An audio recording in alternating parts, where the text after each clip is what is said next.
Oke, nanti kalau misal aku kecepatan atau apa namanya, aku ada yang salah atau gimana, langsung ingetin aja. Nah, jadi ikatan kimia itu terjadi apa namanya? Kenapa terjadi ikatan kimia? Karena emang suatu atom itu kan itu sebenarnya asal mulanya itu dari itu apa namanya? Elektron valensi. Jadi suatu atom itu kan nggak semua atom itu punya elektron valensi 8. Yang punya elektron valensi 8 itu cuman gas mulia ya, gas mulia. Nah, jadi setiap atom itu pingin banget punya elektron valensi 8 seperti gas mulia supaya dia itu menjadi stabil. Karena dari semua senyawa, dari semua atom itu yang paling stabil itu cuma gas mulia. Jadi makanya kenapa kok gas mulia itu biasanya ditemuin di alam itu dalam bentuk unsur aja, dalam bentuk atom, bukan senyawa dengan yang lain itu karena dia itu udah stabil kan. Dia udah oktet, udah 8. Nah, terus makanya apa setiap atom selain gas mulia pengen berikatan dengan atom lain supaya dia itu punya jumlah elektron valensinya itu sama dengan 8. Nah, secara umum ikatan kimia itu dibagi dua kan ya, ikatan ionik sama kovalen. Kalau ionik ini itu pengertiannya simpelnya itu terjadi interaksi elektrostatik antara.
Oke, kepental tadi. Hmm, tadi jaringanku jelek juga. Bentar, aku share screen lagi.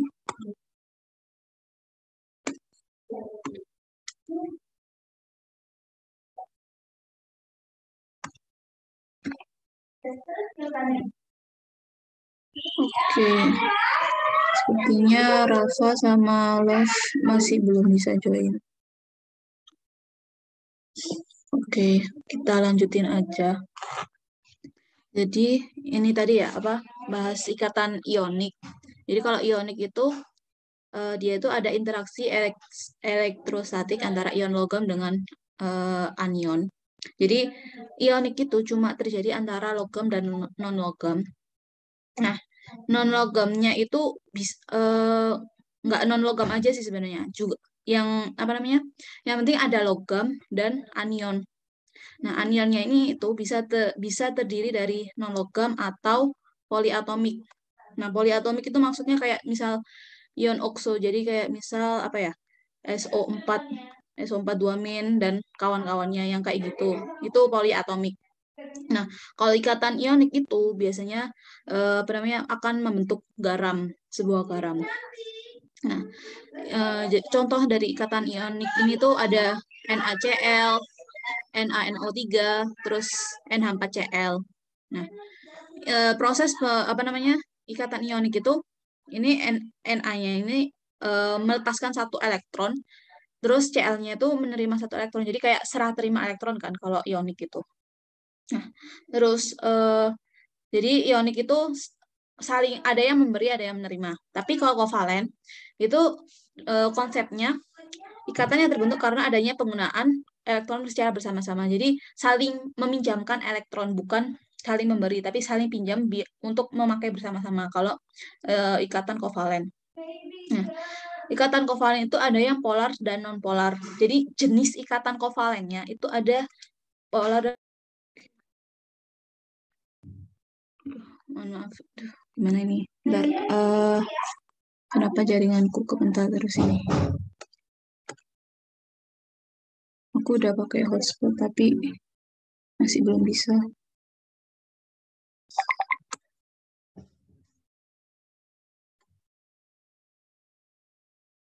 Bentar ya, bentar. Bismillah.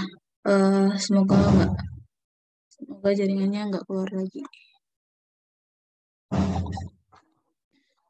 Oke, jadi yang kovalen itu dia ikatan bersama, apa elektronnya menggunakan secara bersama-sama. Kovalen itu ada yang polar sama non polar. Ikatan kovalennya bukan molekul. Aku belum bahas molekul.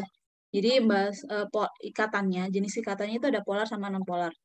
Kalau polar itu contohnya HCl. Jadi yang berikatan itu atomnya berbeda. Jadi antara H sama Cl, hidrogen sama klor itu kan berbeda. Mereka itu punya keelektronegatifan yang berbeda sehingga dia itu ikatannya disebut ikatan polar. Nah, sedangkan kalau atom-atom yang berikatan itu sama seperti H2, Cl2, ini itu karena mereka itu punya keelektronegatifan yang sama sehingga dia itu disebut ikatan kovalen non polar jenisnya, ikatan kovalennya. Nah, soalnya nanti ada juga sebutan molekul polar dan non polar. Jadi aku yang bahas di sini tuh ikatan kovalennya dulu.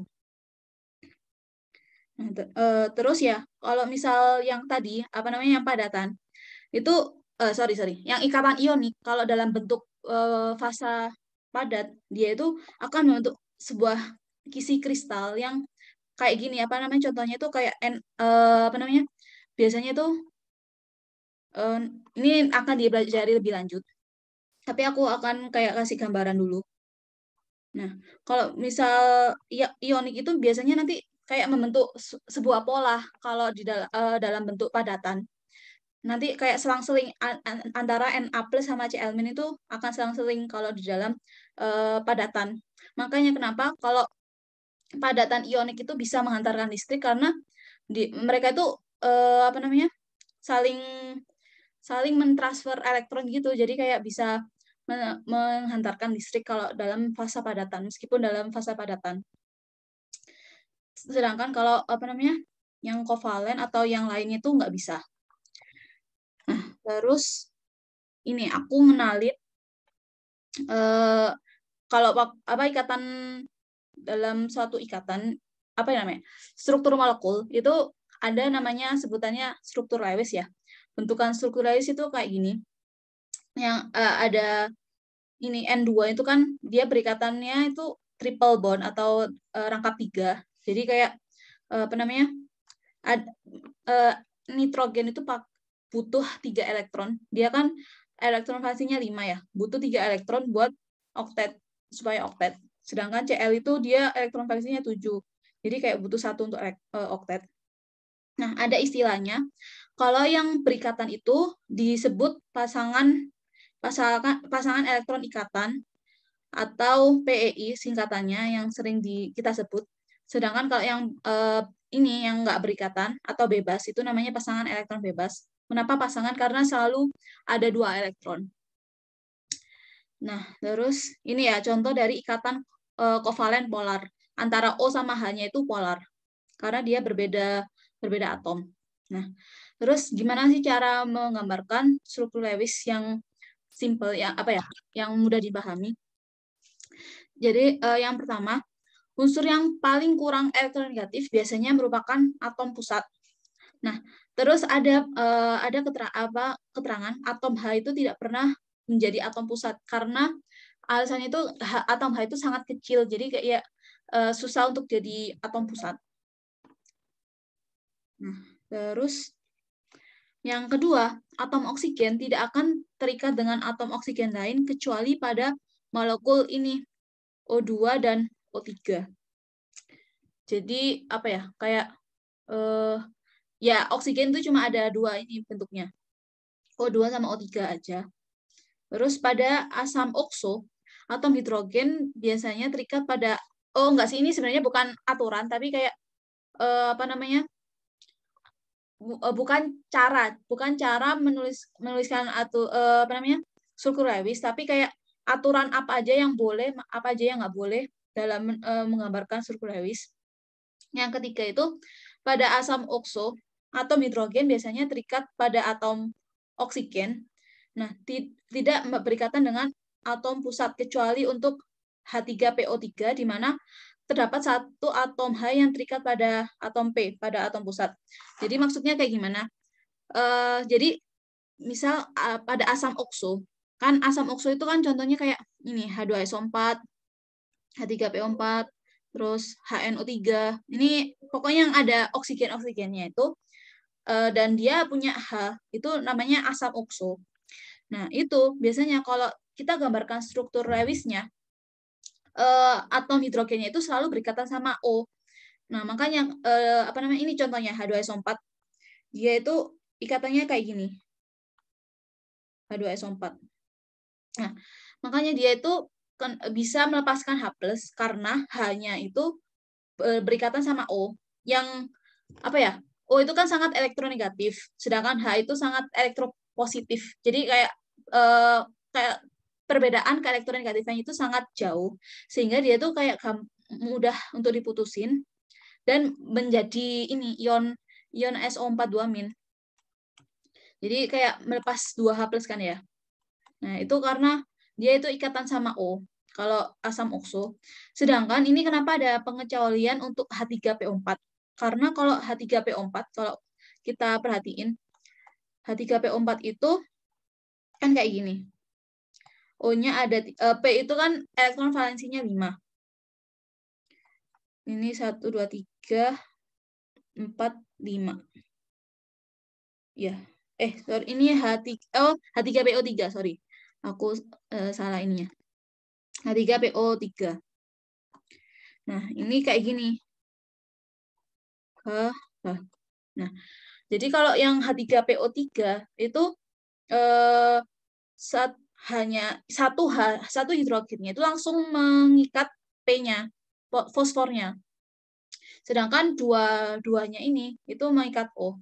Makanya si ini H3PO3 itu termasuk asam diprotik nanti berhubungan sama asam, materi asam. Asam basa. Ini termasuk asam diprotik.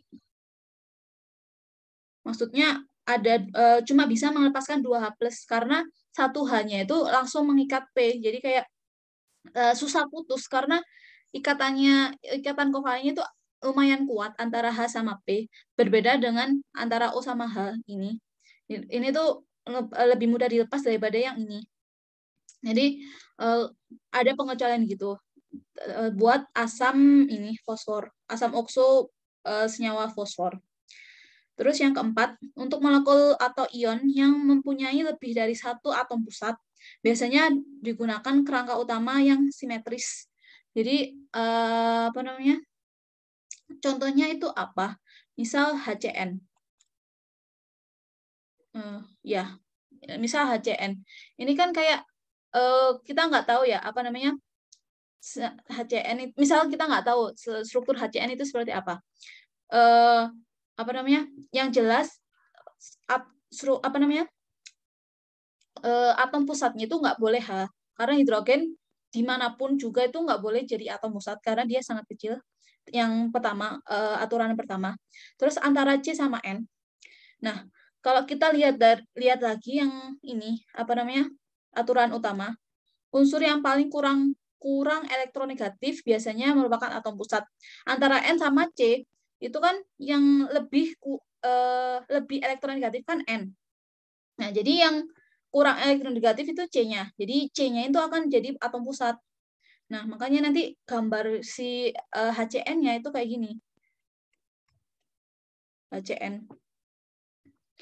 Nah, ini sisa ada 2 elektron. Jadi kayak lurus gitu, apa dia harus simetris. Nah, ada lagi kalau nggak salah SCH ini deh kayaknya SCN-, ion SCN-. Oh, bentar. Bukan NCS. Oh, wait. Enggak sih kayaknya. Aku ngasih tahu aja kalau misal ada senyawa yang kayak bermacam-macam atom kayak gini. Selain okso ya, selain senyawa okso. Itu biasanya kalau di apa namanya gambarnya itu biasanya lurus kayak gini tuh. Cara gambarnya. Kayak HCN atau SCN-. Biasanya apa namanya ion atau senyawa yang kayak gini.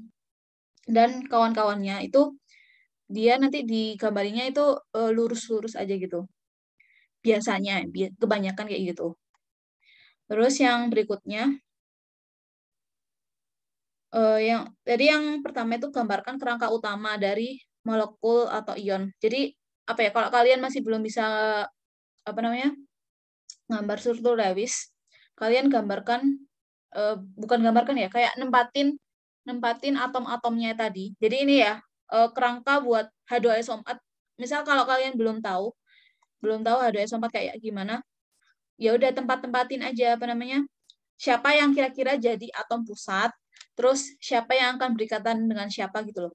Jadi kan yang H2SO4 ini biasanya atom paling sedikit itu jadi atom pusat. Jadi S-nya itu jadi atom pusat, O-nya ada di sekelilingnya S, dan H-nya itu harus karena dia asam okso harus akan berikatan sama O. Jadi kayak dideketin aja sama O H-nya sebelum kita menuliskan struktur Lewis. Terus yang kedua, hitung jumlah keseluruhan elektron valensi yang berasal dari semua atom dalam elektron tersebut. Jadi kita lihat elektron valensinya aja. Misal O sama H ya. O itu kan elektron valensinya 6, H elektron valensinya 1. Nah, jadi berarti kalau kita hitung semuanya H2SO4 ini, dia elektron valensi total antara H, S, sama O. Kalau kita hitung semuanya itu ada 32. Ini duanya ini dari 6 kali 4 itu dari oksigen. Ini oksigen. Bentar. Ini oksigen, terus ini S-nya, sulfur, sama ini H-nya. Jadi ini elektron valensi oksigen, sulfur, sama H. Jadi totalnya nanti 32. Terus untuk yang ini, Cl4-, contoh lagi, Cl4-, elektron valensinya itu Cl itu kan elektron valensinya 7. Jadi 7 kali 1, ini Cl. Terus apa namanya? O itu 6 kali 4, ini O. Nah, satunya dari mana? Dari muatannya. Jadi untuk menghitung elektron valensi, kalau bisa dihitung juga sama muatannya. Jadi kalau misal muatannya plus, aku ganti ya, misal muatannya plus, Cl4 plus, kayak gini. Itu berarti nanti dia -1, bukan +1, karena dia melepaskan 1 elektron gitu. Jadi sama dengan, ini kalau dijumlahin 32. Itu yang step keduanya, cara gambarin struktur Lewis. Yang ketiga, tempatkan elektron-elektron pada kerangka sebagai pasangan elektron ikatan. Gunakan ikatan tunggal, ikatan rangkap 2, atau bila perlu ikatan rangkap 3. Jadi setelah tadi kan buat kerangka sama hitung apa namanya jumlah elektronnya, kita pasang-pasangin gitu apa namanya supaya membentuk ikatan. Terus berikutnya, tempatkan elektron-elektron yang tersisa pada kerangka sebagai elektron bebas yang memenuhi aturan oktet 8 elektron untuk masing-masing atom. Jadi misal H2O kan awal stepnya itu dia kan harusnya ini dulu ya. H sama kayak gini. Harusnya kayak gini atau lurus atau gimana, masih kita misal nggak tahu dia bengkok atau gimana. Ini cara awal untuk gambar itu kita nggak peduliin gambarnya dulu. Tapi kita harus bisa gambar struktur Lewisnya dulu. Jadi O sama H kayak gini. Nah, O ini kan dia elektron valensinya 6 ya. 1, 2, 3, 4, 5, 6. Sebenarnya terserah kalian mau nulisin elektron valensinya kayak gimana. Tapi ini aku untuk mempermudah aja. Jadi ini kalau bisa jangan terlalu menggerombol ke atas atau menggerombol ke bawah. Jadi ada yang pasangan, ada yang sendirian kalau bisa. Atau ya kayak gitu ya. Pokoknya kalau bisa semerata mungkin kalau naruh elektron valensi. Nah, terus kita pasangin ini untuk bisa jadi oktet. O itu kan butuh 2 elektron ya untuk jadi oktet. Jadi ini tuh kayak dipasangin untuk menjadi ikatan. Sedangkan H itu dia emang sangat khususon. Dia itu kan karena kecil, dia cuma butuh 1 elektron lagi untuk menjadi duplet supaya sama seperti helium. Jadi duplet aja kalau H. Ya kan ya. Jadi si hidrogen itu cuma butuh satu elektron aja, atau dia bisa melepas nanti aja. Kalau hidrogen dengan atom non logam lain, dia tuh butuh 1 elektron untuk jadi duplet. Oke, kayak gitu. Nanti aku tambahin lagi. Terus, nah ini ya yang H2SO4 tadi. H2SO4 tadi itu kan O-nya, kalau bisa O-nya itu dia dioktetin dulu. Jadi O itu dapat elektron dari H yang di kiri di sini. Dapat elektron sama dapat elektron dari S. Yang kanan juga O-nya dapat elektron dari S sama H. Nah, O yang atas sama bawah itu karena dia itu cuma berikatan sama S dan butuh 2 elektron, sedangkan S itu elektron valensinya 6. Jadi O-nya itu akan berikatan rangkap 2 dengan S, yang bawah juga. Nah berarti S di sini dia punya berapa elektron valensi? Dia punya lebih dari 8. 1, 2, 3, 4, 5, 6, 7, 8, 9, 10, 11, 12. Ada 12 elektron yang mengelilingi S. Nah, kenapa kok S dia bisa? Ini ada aturan khusus. Jadi khusus untuk atom yang terletak di periode 2 seperti CNOF harus memenuhi aturan oktet, aturan 8 elektron yang ada di sekelilingnya. Tapi untuk atom yang terletak di periode 3 seperti P dan S yang berperan sebagai atom pusat boleh tidak memenuhi aturan oktet, boleh. Jadi alasan lebih spesifiknya kenapa kok boleh itu sebenarnya kan kalau di periode 3 itu udah ada orbital 3D. Kalau kita bahas ikatan itu kita bahasnya orbital elektron. Jadi kalau udah di periode 3 itu sebenarnya ada 3D tapi belum diisi, masih kosong. 3D-nya itu masih kosong, 3D 0. Misal S ya. S itu kan konfigurasinya itu neon, 3S2, 3P, dia 3P4. Nah, S itu ini kan harusnya ada 3D juga, tapi 3D-nya tuh 0, nggak diisi. Nah, makanya nanti kenapa S itu bisa lebih dari oktet, karena dia tuh bisa ngisi di 3D. Sedangkan CNOF dia kan orbital kulit paling luarnya itu cuma 2 ya. Maksudnya di kulit nomor 2. Misal C ya. C itu helium 2S2, 2P2. Nah, nggak mungkin kan mereka punya 2D0, nggak. Soalnya D itu baru ada di kulit ketiga. Jadi makanya CNOF itu nggak bisa nambah elektron di atasnya apa namanya? Di atas 8 harus paling maksimal banget harus 8 sih. Kalau CNOF, sedangkan yang di bawahnya di bawah periode 2 masih dibolehkan. Boleh oktet atau lebih dari oktet. Dan juga ya, ini ada lagi trivia lagi. Hampir semua molekul itu memenuhi aturan oktet, tapi ada beberapa molekul kovalen yang mempunyai struktur Lewis tidak memenuhi aturan oktet.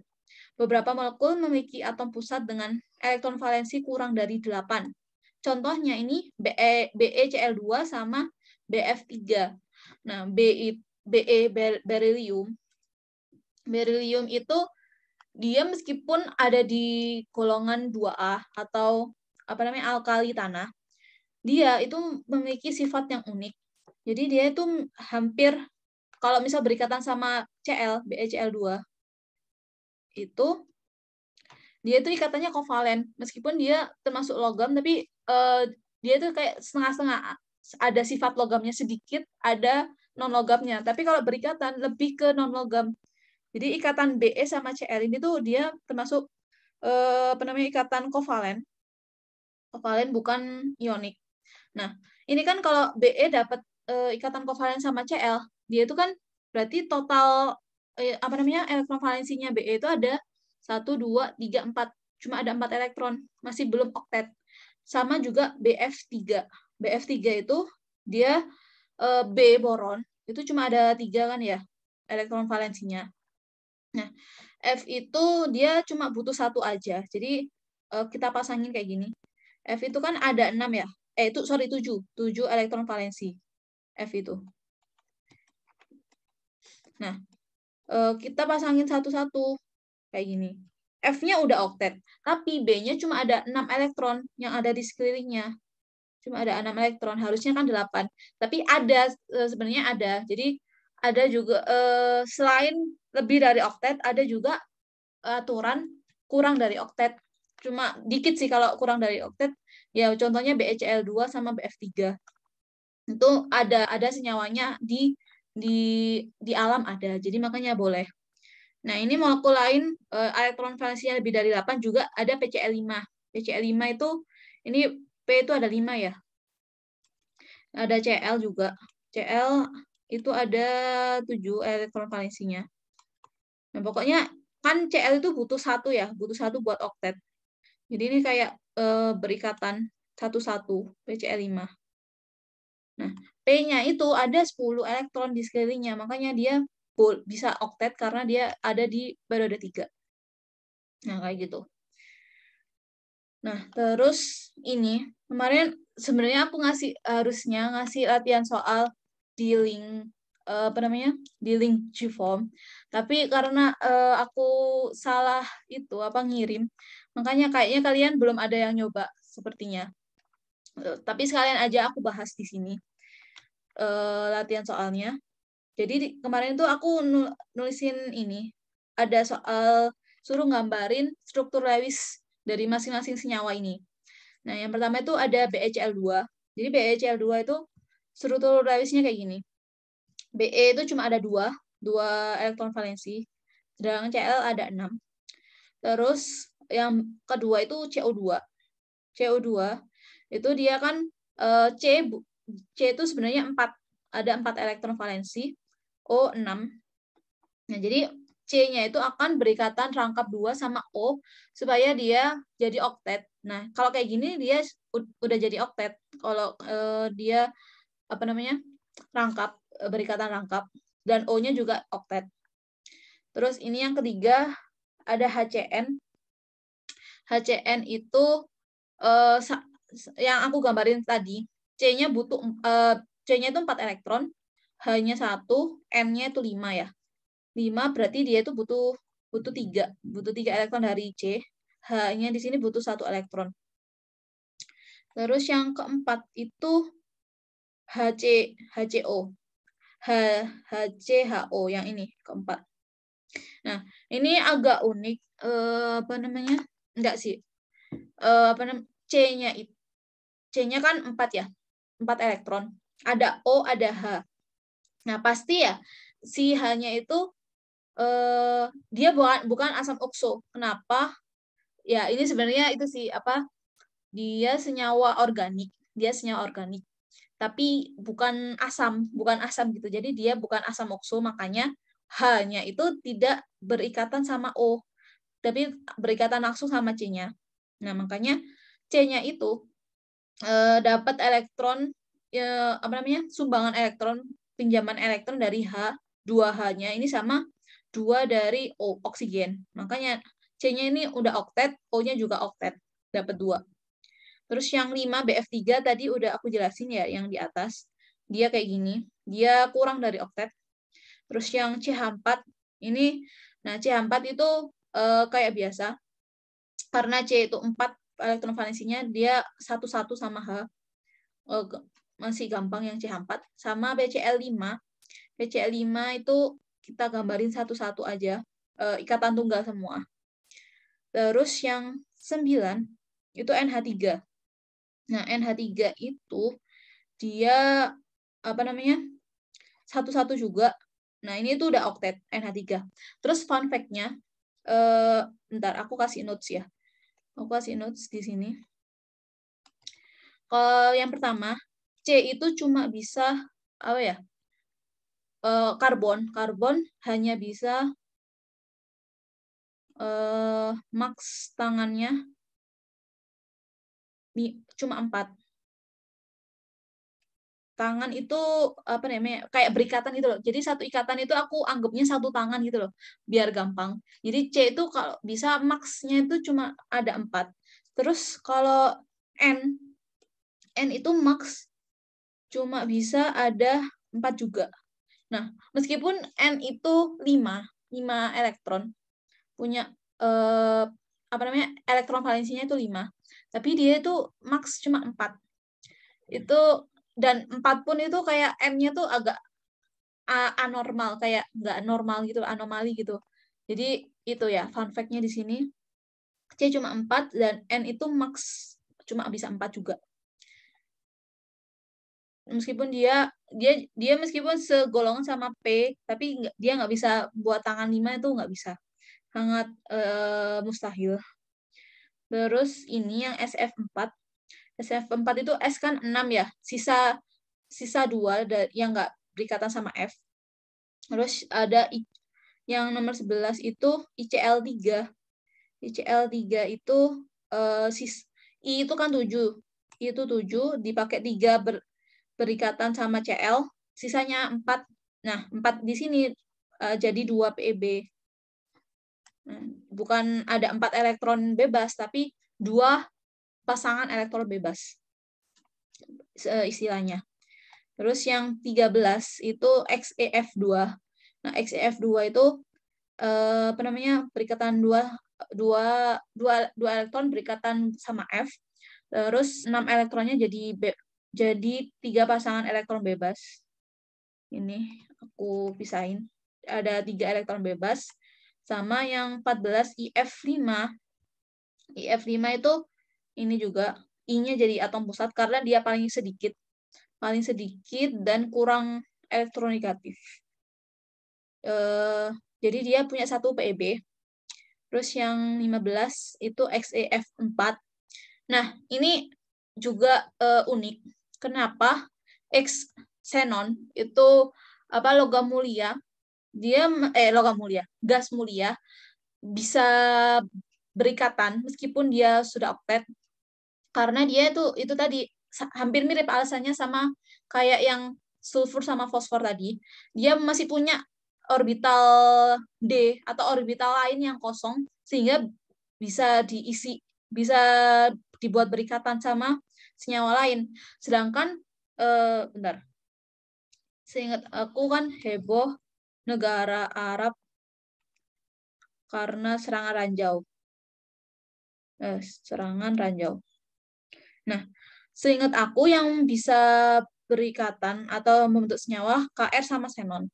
Sedangkan helium sama neon itu masih belum bisa berikatan karena mereka kan masih di periode 1 sama 2. Nah, kalau argon itu sebenarnya mungkin bisa, tapi kayak masih belum ditemuin aja gitu senyawanya. Kemungkinan masih bisa. Kemungkinan kecil bisa. Kemungkinan bisa argon. Nah, tapi kalau neon nggak bisa sama sekali karena dia udah penuh semua orbital di kulit yang dia punya tuh udah penuh. Sedangkan Kr sama Xe itu masih ada orbital kosong gitu. Jadi masih bisa dipakai. Dan selain itu apa namanya? Mereka berdua itu oh ya, soalnya kan kalau di periode 4 ini 4 sama 5 ya. Periode 4 sama 5 itu seingat aku harusnya udah ada muncul F ya. Harusnya ada F ya. Ada orbital F. Nah, orbital F ini yang dipakai buat tambahan nampung elektron dari ini atom lain. Selain itu, alasan kedua, kalau apa namanya? Gas mulia, karena Kr sama xenon itu dia ukuran atomnya itu cukup besar sehingga kayak masih bisa buat berikatan-berikatan gitu. Jadi bolanya, misalin bola, dia tuh bolanya cukup besar, jadi kayak masih bisa dibuat ikatan.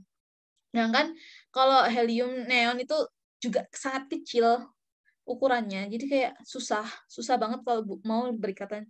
Jadi kayak, nah, kalau mau berikatan itu malah dusel-duselan kayak gimana gitu loh, apa namanya, atom-atom yang berikatan. Jadi nggak bisa yang helium sama neon.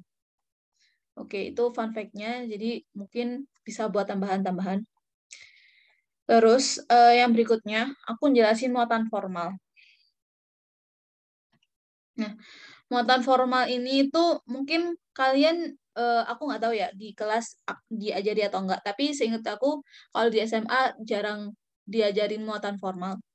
Jadi muatan formal itu apa ya? Muatan yang dimiliki masing-masing atom. Nah, apa namanya? Muatan formal itu berfungsi buat apa? Berfungsi untuk menentukan mana sih struktur senyawa yang lebih stabil. Soalnya kayak kita kan biasanya sebelum tahu senyawa, struktur Lewis yang benar, kan kita kayak nebak-nebak dia tuh ada ikatan lengkap atau ikatan tunggal itu kayak gimana, apa kita nebak-nebaknya itu kayak gimana. Nah, itu nebak-nebaknya kita butuh ini komponen muatan formal tiap atom.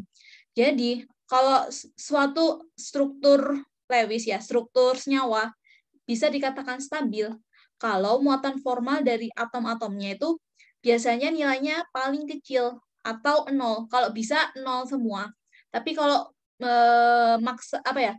Nggak bisa 0, itu kalau apa namanya?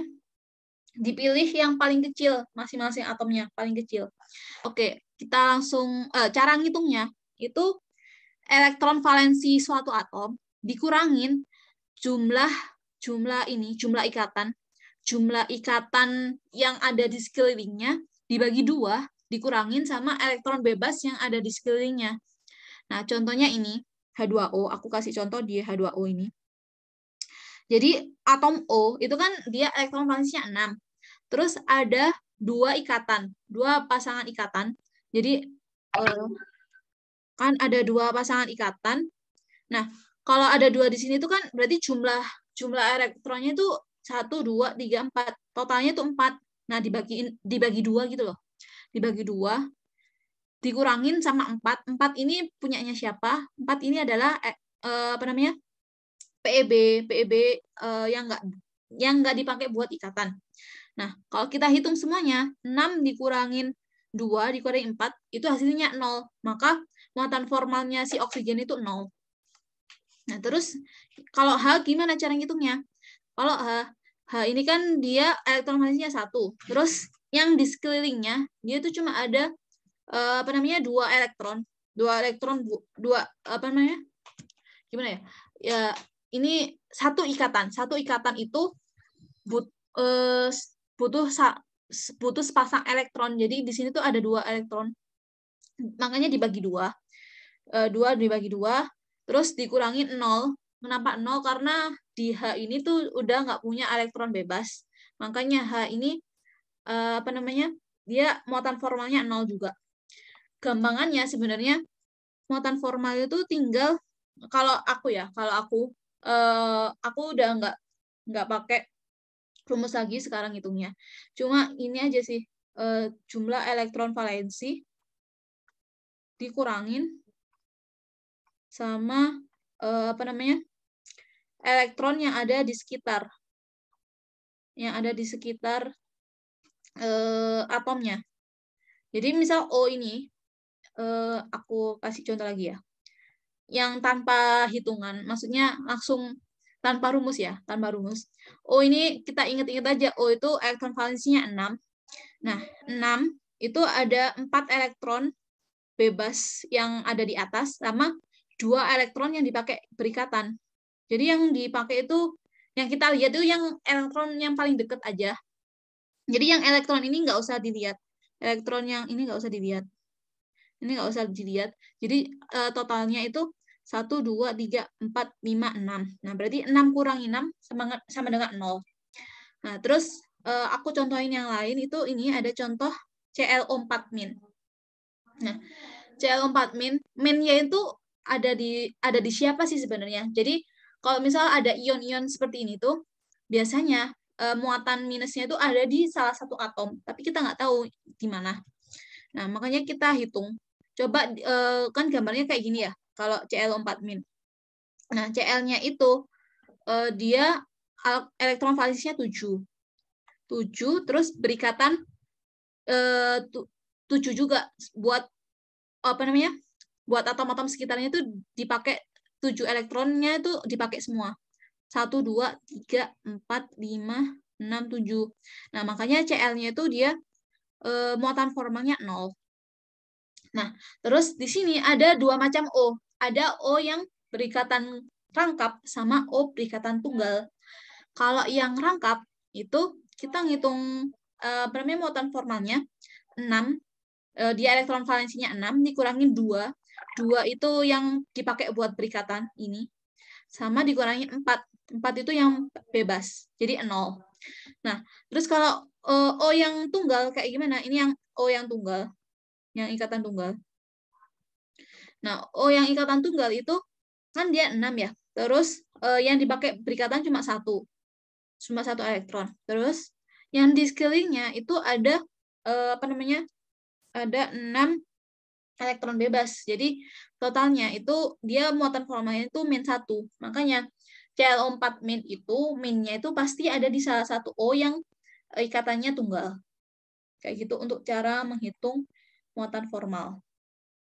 Nah, biasanya muatan formal itu sangat berguna untuk menentukan struktur molekul yang bermuatan atau anion atau kation. Yang ya kayak gini contohnya. Ini oke. Ya, ini kayaknya aku kasih juga sih sebenarnya di yang Google Form di situ tuh aku kasih juga latihan soal menggambarkan struktur Lewis anion polyatomik. Jadi ini NH4+ itu ini N itu bisa 4, bisa elektronnya 4. Tangannya bisa 4, tapi dia tuh harus melepaskan satu elektron. Jadi kan harusnya 5 ya, elektron valensinya 5. Nah, ini dia itu harus melepaskan 1 elektron kalau dia berikatan 4, sehingga dia itu dia tetap oktet. Jadi kalau kita hitung N di sini, dia elektron valensinya ada 8. 1, 2, 3, 4, 5, 6, 7, 8. Jadi makanya N di sini kenapa nggak bisa 5? Ya, maksudnya kenapa dia harus ngelepasin 1 elektron biar dia itu nggak kelebihan elektron gitu. Jadi makanya nanti muatan formal si N itu sama dengan 5 dikurangin 4 sama dengan +1. Karena yang dipakai berpasangan berikatan itu cuma 4 elektron aja. Terus yang berikutnya ada ClO min. ClO min ini Cl sama O itu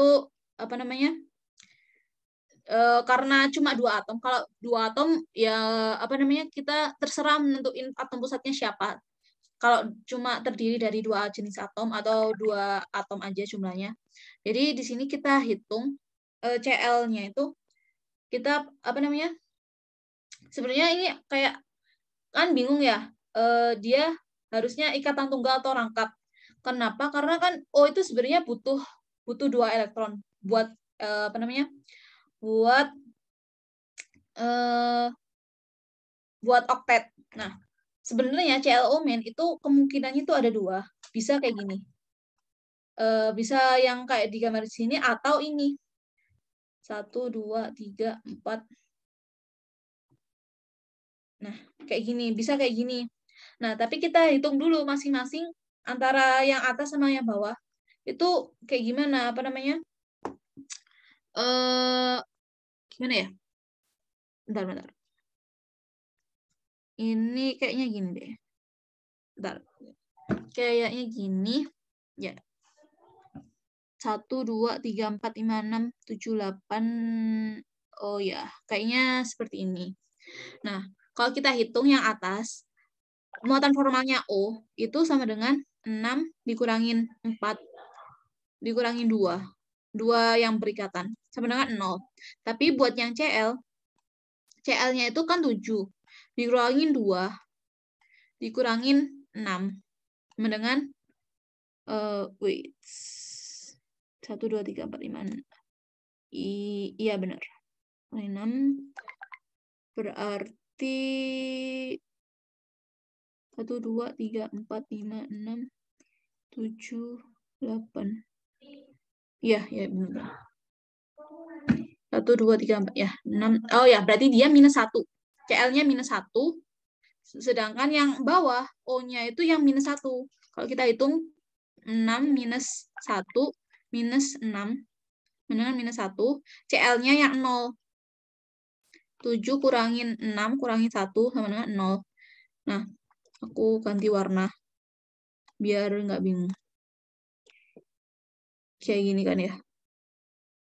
Ini buat yang ini. Terus kalau yang ini tuh buat yang atas. Buat yang atas ini. Nah, yang atas itu minusnya itu -1-nya ada di CL, sedangkan yang bawah -1-nya itu ada di O. Nah, kita pilih mana yang lebih disukai, lebih stabil. Di sini kan O-nya oktet, yang bawah O-nya juga oktet. Yang atas CL-nya itu kurang oktet. Lebih bukan kurang, lebih oktet, lebih dari oktet. Yang bawah itu oktet CL-nya. Nah, kan kita tahu juga kalau CL itu ada di periode 3. Jadi sebenarnya nggak apa-apa aja kalau dia lebih dari oktet. Tapi kita lihat lagi, kan -1 ya, min. Nah, kita lihat keelektronegatifan antara CL sama O itu lebih besar siapa keelektronegatifannya. Kan kalau keelektronegatifan itu kecenderungannya mirip sama afinitas elektron. Jadi kalau semakin ke atas dan semakin ke kanan, itu keelektronegatifnya makin tinggi. Nah, karena O itu periodenya lebih atas daripada CL, nah kemungkinan besar O itu lebih elektronegatif daripada CL. Makanya kalau bisa, kalau bermuatan negatif atau menambah muatan negatif itu berarti artinya dia nambah 1 elektron. Nambah 1 elektron itu kalau bisa dikasih ke O aja, bukan CL. Karena yang lebih elektronegatif itu O-nya, bukan CL-nya. Makanya yang lebih logis, lebih bisa diterima itu struktur yang kedua. Karena muatan formalnya tadi. Jadi ini yang lebih dipilih. Nah, selain tadi kan aturannya kalau muatan formal. Mana tadi muatan formal? Senyawa stabil itu muatan formal dari atom-atom biasanya itu nilainya paling kecil atau 0. Dan ada tambahan lagi, muatan negatif itu untuk atom yang lebih elektronegatif juga. Ini aturan juga untuk nentuin senyawa yang lebih stabil. Kayak gitu. Terus ini nanti aku share juga ke kalian apa namanya filenya. Mungkin kalian bisa catat-catat dan apa ya? Mungkin kalian latihan dulu dari Gform yang aku kasih soal mentahannya. Terus kalian bisa cocokin sama ini apa gambar-gambar yang di sini. Jadi buat latihan kalau bisa kalian lebih banyak latihan buat gambarin struktur Lewis karena ini tuh sangat sangat dibutuhin di kimia. Jadi kalau bisa kalian bisa gambar sendiri, jangan lihat dulu, gambar nyoba-coba dulu sendiri, baru lihat gitu. Dan kalau misal kalian masih ada yang ditanyain, langsung tanyain aja ke aku, bisa di WA atau ya chat aja di WA nanti kalau misal masih ada yang bingung. Dan aku lanjutin ya apa namanya ke kepolaran molekul. Nanti kalian latihan-latihan sendiri lagi buat yang apa namanya? Buat struktur Lewis. Nah, yang kalau kepolaran molekul itu jadi molekul polar itu terbentuk apabila adanya dipol. Dipol seperti pada apa namanya? Molekul HF. Jadi ada dipol atau momen dipol. Momen dipol. Nah, ntar aku kasih warna ini aja biar berbeda. Jadi di HF ini dia itu ada parsial positif sama parsial negatif. Kenapa? Karena H itu sangat-sangat elektropositif. Apa ya? Dia tuh kan dia tuh paling kiri.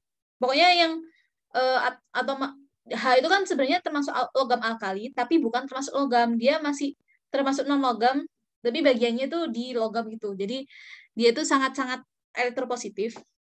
Nah, dia berikatan sama F. F sangat-sangat elektronegatif. Paling kanan kan dia, kanan dan atas. Nah, makanya kalau mereka berdua berikatan, mereka itu akan membentuk sebuah kutub. Kayak momen dipol itu kayak kutub, maksudnya kutub. Jadi ada kutub positif sama kutub negatif. Jadi ini apa ya? Ini bacanya parsial. Parsial positif sama parsial negatif. Nah, ini bacaan lebih lengkapnya. Jadi elektronegativitas dari atom F lebih besar daripada atom H, sehingga pasangan elektron ikatan akan lebih tertarik menuju F. Jadi kan, karena dia sangat-sangat elektronegatif, jadi kayak tarikannya itu lebih ke F gitu. Nah, akibatnya atom F akan bermuatan parsial negatif, dan atom H bermuatan parsial positif. Jadi kayak ada kutub positif negatif gitu lah intinya gampangannya. Nah, selain polar, ada juga non-polar, yaitu ini contohnya Cl sama Cl yang apa namanya? Yang atom-atomnya sama itu dia merupakan non-polar.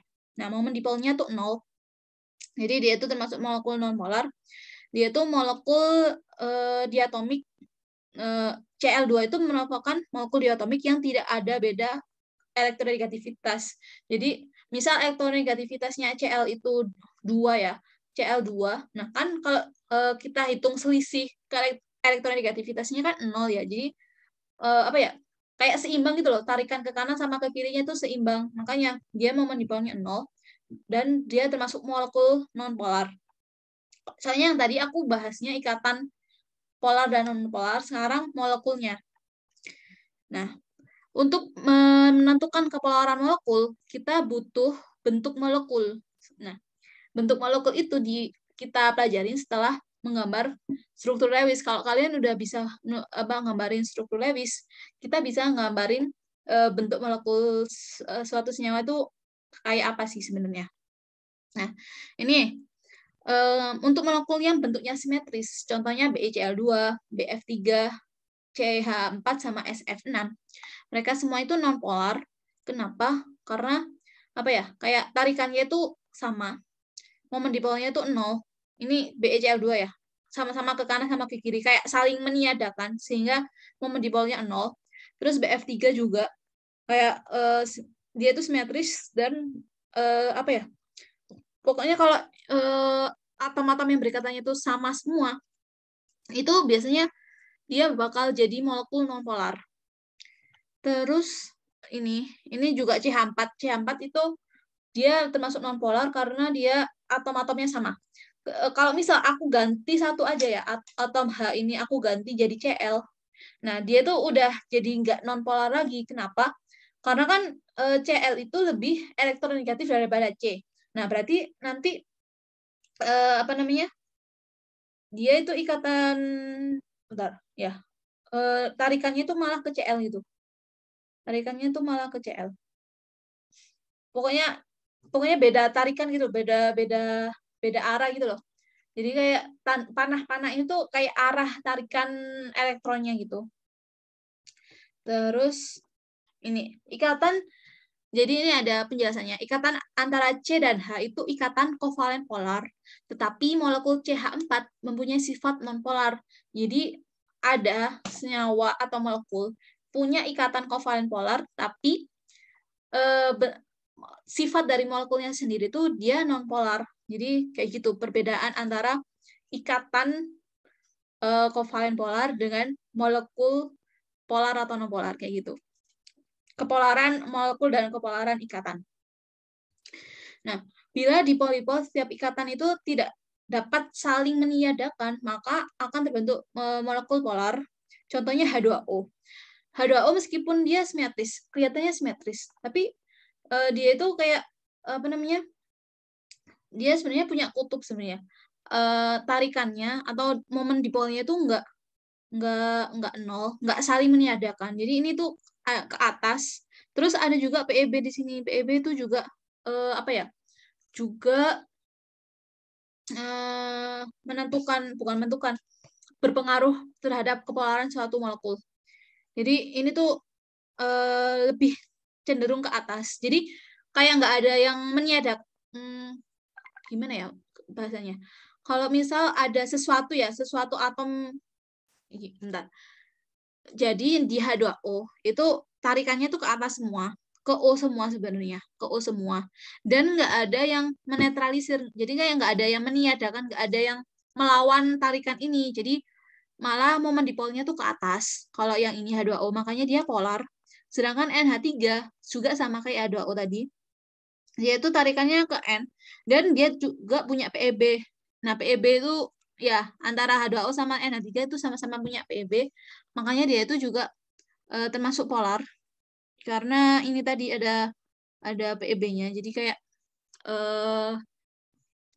biasanya yang ada PEB-nya itu dia termasuk polar.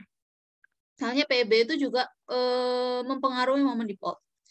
Tapi nggak semua ya, nggak semua. Tapi ya, makanya kita harus meninjau masing-masing molekul dengan ini apa namanya, bentuk molekulnya itu kayak gimana. Jadi kita bahas bentuk molekul dan geometrinya. Nah, ini tuh pakai teori VSEPR. Di SMA juga pernah diajarin. Mungkin kalian udah pernah diajarin, aku akan review lagi. Nah, jadi di sini tuh ya meskipun pakai bahasa Inggris nggak apa-apa, kita belajar sedikit-sedikit. Nah, ini tuh kalau yang sebelah sini, jadi ini ada tabel gitu ya, tabel. Yang sebelah kiri banget itu number of electron group atau jumlah dari ini, jumlah atom plus PEB. Apa ya? Jumlah domain elektron. Domain elektron. Jadi yang kiri itu jumlah domain elektron. Jadi pokoknya jumlahnya antara PEI dan PEB. Jadi semuanya dijumlah di apa namanya? Nanti menjadi domain elektron. Domain elektron. Jadi domain elektron itu apa namanya? Jumlah antara PI dan PEB. Nah, geometri molekul atau kerangka awal molekul itu dibagi menjadi ada 6. Jadi yang pertama kalau misal ini dia linier itu jumlah domain elektronnya 2. Terus ada trigonal planar itu 3. Terus yang 4 itu tetrahedral. Terus yang 5 trigonal bipiramid. Nanti aku jelasin yang tambahan-tambahannya. Terus yang ke-6, kalau ada 6 bukan 6. Kalau ada 6 berarti oktahedral kan ya. Nah, terus tabel berikutnya itu jumlah dari lone pairs atau PEB. PEB-nya itu ada berapa? Jadi kalau misal apa namanya? jumlah ini kan ada PEB sama PEI. Nah, ini kalau linear itu kemungkinan besar cuma punya 2 PEI aja, nggak PEB kayaknya nggak ada. Jadi kemungkinan linear itu cuma punya 2 PEI. Nah, terus ini ada VSEPR notation. Itu A itu artinya atom pusat kan ya. X itu ikatan, jumlah ikatannya berapa. Terus ada E. E itu jumlah PEB-nya. Ini contohnya ini. Contohnya yang di ini domain elektron yang 3 itu kan kalau misal ada 1 PEB berarti dia itu simbolnya AX2E. Jadi ada 2 PEI dan 1 PEB. Nah, makanya geometri molekulnya itu segitiga. Tapi kalau kita lihat tanpa ini apa namanya? Awalnya segitiga. Tapi karena ada 1 PEB, nah makanya bentuknya nanti jadi bengkok atau V shape. Sebutannya V shape gitu. Contohnya ini SO2. SO2 itu sisanya ada 2 elektron di atas, ada 1 PEB dan 2. Nah, ini meskipun rangkap kita hitung tetap satu domain elektron. Kalau rangkap kita tetap hitung 1 domain elektron. Oke, jadi kayak gitu. Terus ini kalau tetrahedral itu kalau yang 0 ini kayak CH4 contohnya, CH4. Terus kalau misal ada 3 ikatan, ada PEI sama 1 PEB, dia akan jadi trigonal piramid. Jadi kayak NH3 tadi contohnya, trigonal piramid kayak gini gambarannya. Jadi trigonal piramid kayak gitu. Jadi kalau untuk bentuk dan geometri molekul, itu kalian harus bisa pinter-pinter membayangkan bentuk suatu molekul. Jadi apa namanya? Ya, kalau misal kalian susah membayangkan, kalian bisa pakai bantuan apa namanya penghapus atau alat-alat tulis kalian. Itu kalian main-mainin aja apa namanya alat tulis kalian, pakai tangan kalian juga bisa. Itu buat bayangin suatu bentuk molekulnya itu.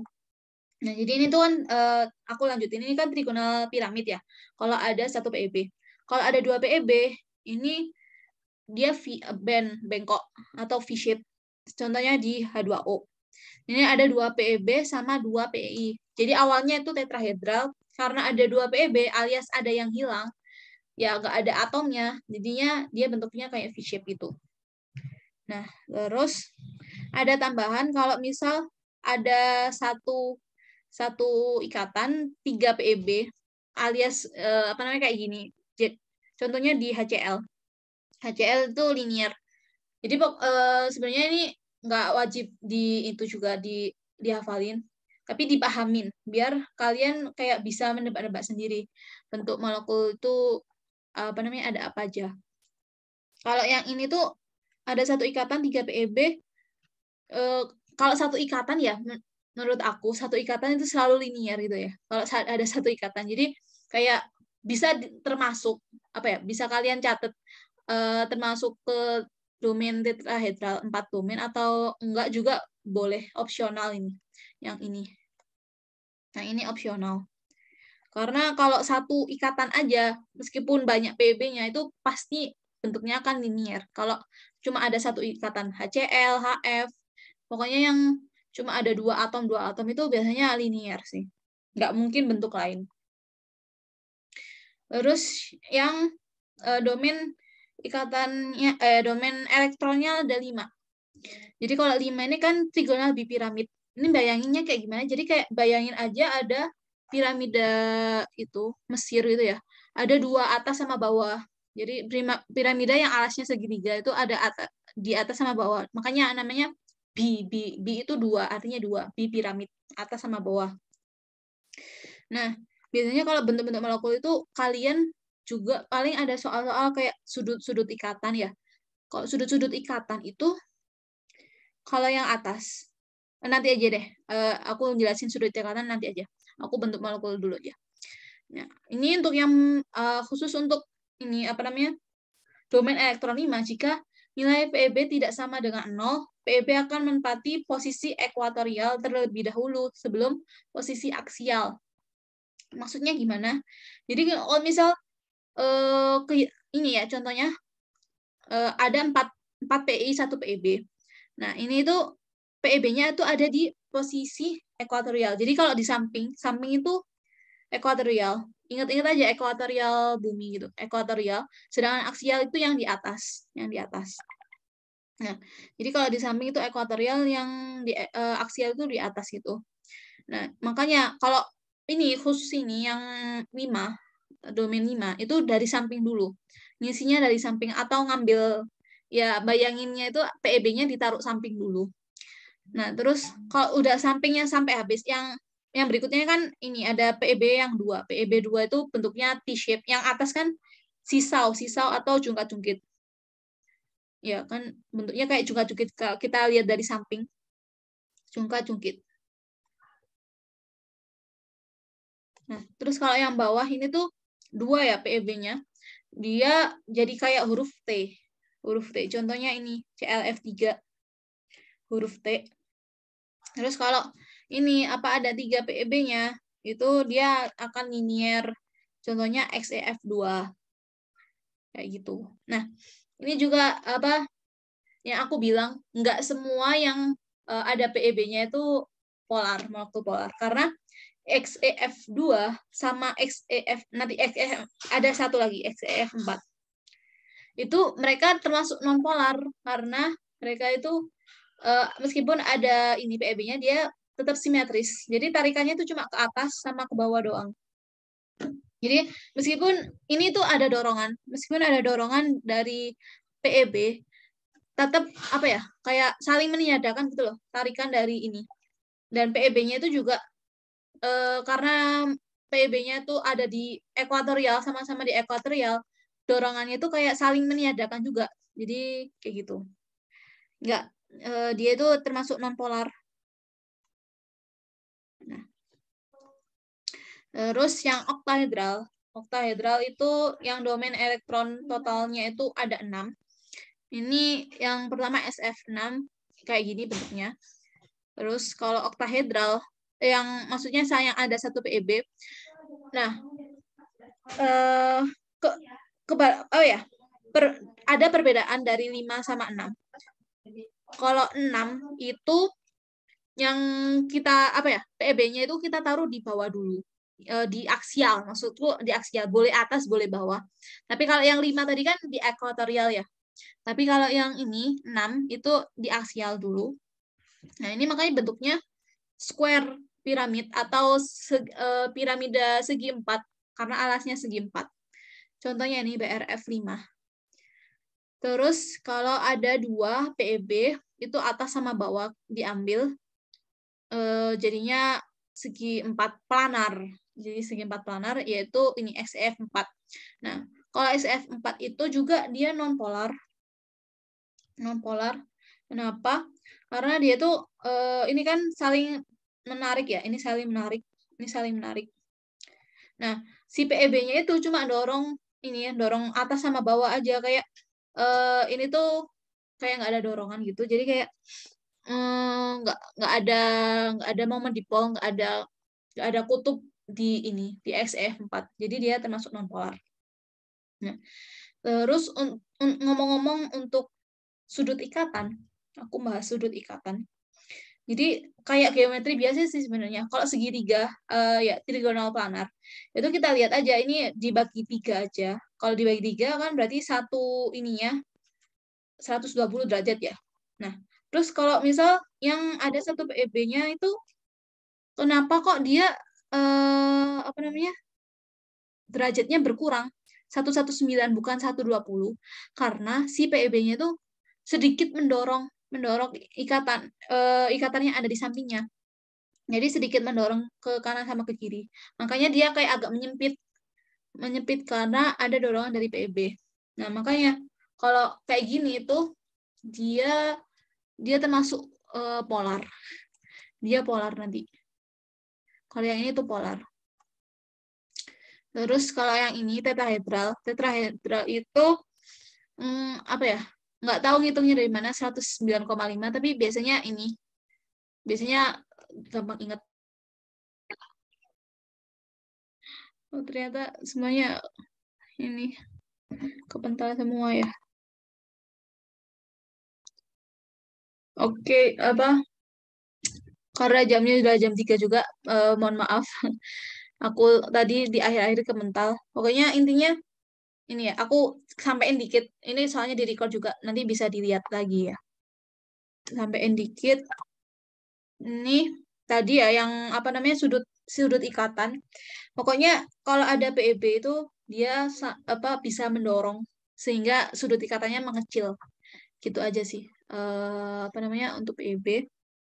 Nah, udah dari aku. Rafa mungkin ada mau pertanyaan atau gimana? Kamu itu ya join tengah-tengah ya?